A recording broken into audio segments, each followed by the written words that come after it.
शिव की भक्ति करने वाला सब संतों में श्रेष्ठ कहलाता है। बड़े बड़े साधुओं से भी ज्यादा श्रेष्ठ शिव का पूजन करने वाला कहलाता है। जो शिव को एक लोटा जल चढ़ा कर करके भगवान को पुष्प अर्पण करता है और प्रेम से उनको भाव से अपने वामांग में स्वीकार करता है, सदाशिव सदा सदा के लिए उसके हो जाते हैं। और एक लोटा जल चढ़ाने का मतलब नहीं है घर से लिया और जाकर ढोल कर आ गए, ये नहीं।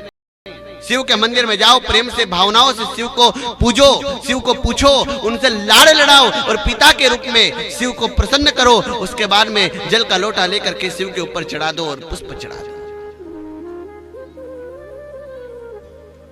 ये शिव की भक्ति। और भगवान शिव को अगर पूजन करने के लिए जल लेकर के जा रहे हो तो पहला प्रयास करो कि अपने घर से ही शुद्ध जल भर करके लेकर के जाए।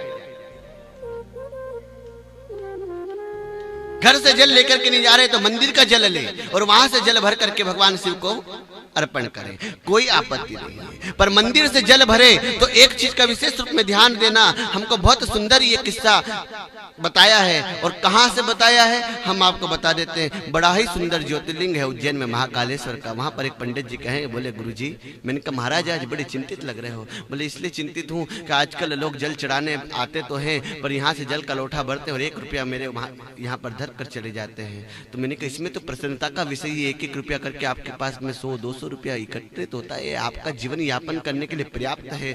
पर बोले कि मैं प्रतिदिन मंदिर में जाकर के जल चढ़ाने में असमर्थ था, मैं नहीं चढ़ा पाता था, इसलिए मैं नलकूप से जल भर करके तैयार रखता और भगवान शिव के जो पुत्र पौत्र आते थे वो आकर के उसमें से जल भर करके चढ़ाते थे तो उसमें से 1% पुण्य मुझे लगता। 100 लोग जल चढ़ाते थे तो 100% मेरा पुण्य बढ़ जाता था। आजकल 1 रुपया दे देते हैं तो वो मेरा पुण्य घट जाता है, इसलिए मैं दुखी हूँ। तो ध्यान रखो, शिवालय से जल लो तो वहां पर पैसा मत धरो। कई लोग ऐसे रहते हैं जो मंदिर के अंदर तक प्रवेश नहीं कर पाते हैं तो उनको जल भर करके ही पुण्य प्राप्त हो रहा है और वहां भी आप 1 रुपया देकर करके उसका वो पुण्य छीनते हो तो उसका भी पाप है।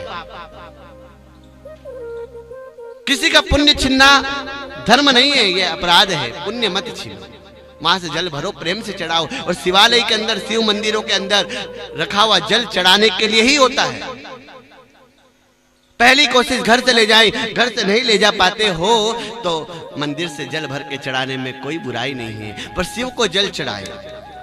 और शिव को जल चढ़ाएं तो ये भी ध्यान रखें कि भगवान शिव को जब जल चढ़ा रहे हो तो उसके अंदर दुग्ध आदि कुछ भी मिश्रित ना करें, केवल जल चढ़ाएं और उसके बाद में दूध अलग से चढ़ाएं।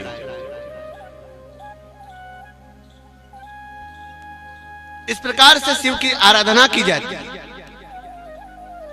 भगवान शिव को पूजन करना है तो भगवान को, जैसे श्री कृष्ण भगवान को मलयागिरी चंदन पसंद है, उस प्रकार भगवान शिव को भस्म का तिलक लगाना बड़ा प्रिय है, केसर का चंदन लगाना बड़ा प्रिय है। और कहा ना कि केसर चंदन शोभित लिंगम, भगवान शिव को केसर का चंदन का तिलक करो, देखो शिव आपको कितना प्रसन्न होते हैं। यह तो शिव की पूजा के प्रकार है, ये कोई साधना है, कोई उपाय नहीं, प्रकार है। इस प्रकार से शिव की पूजा करो।